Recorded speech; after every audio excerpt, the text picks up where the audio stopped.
What's up, Jolinator Club? Alright, so today I am continuing my Halloween reviews with Halloween H20 20 years later. Now, I know I've said in the past reviews that Halloween 5 had some things wrong with it, but I still enjoyed it. And if you remember my last review, I said that I completely hated Halloween 6. Now, with Halloween H20, I can safely say that it is just as good as the first two films and Part 4. I love Halloween H20. Alright, now Halloween H20 came out in 1997, and this one, technically speaking, Dimension Films decided to ignore parts 3 through 6. They just decided that time-wise that this was going to be Halloween 3, but, you know, whatever. Regardless, it is a direct sequel to Halloween 2, and this one brings back the character of Laurie Strode, played by Jamie Lee Curtis. She's teaching a class in school. Michael Myers is back, and he's hunting down people once again, but this time, she's ready for him.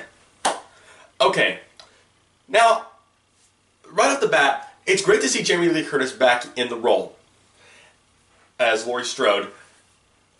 And as much as I enjoyed this film, I will have to admit that it's not perfect.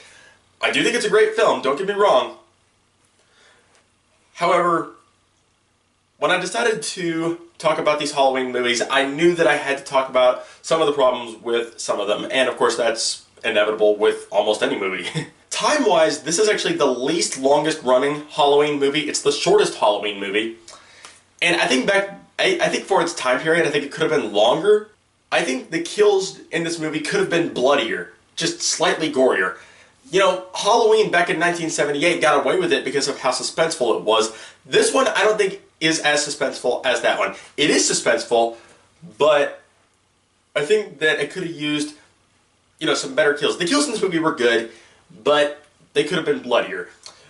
But with that said, let's get on to some of the good things. Like I said, Jamie Lee Curtis is back. Also, rapper LL Cool J makes an appearance in here. And the guy playing Michael Myers is great. And I'm just going to get into spoiler territory, so for those of you who haven't seen this film, turn this video off at this point. The climax of this film is absolutely incredible. Where, you know, Laurie Strode is driving a car, and I think Michael Myers is there with her, and what happens is she steps on the brakes, and then he flies out the window, and then they fall down a mountain and gets crushed by the car. At this point, you think he'd be dead, but he's still alive. And then this is probably the most touching thing that I've ever seen in a Halloween movie. He's like reaching out to her, like, you know, asking help from his sister, and that was really cool to see. I really like that. Laurie's almost trying to reach back, but what happens is she cuts his head off, and now Michael Myers is dead. Or is he?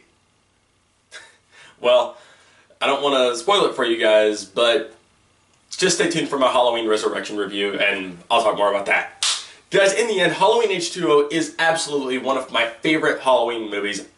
I absolutely consider it one of the best of the franchise. For those of you who are going to watch the Halloween movies, definitely check this one out. Not going to get a perfect score, but it's going to get a great score. I would say Halloween H20, 20 years later, is a movie that would be pretty nice at full price. Alright guys, so post your comments below. I want to know, have you seen Halloween H20? If so, what did you think? Let me know your opinions down below. You guys are the best. Thank you all so much as always for watching, and if you like this, like, comment, favorite, hit that subscribe button, ring the bell so you'll be notified about all my videos, and join the Jolinator Club. Chest bump.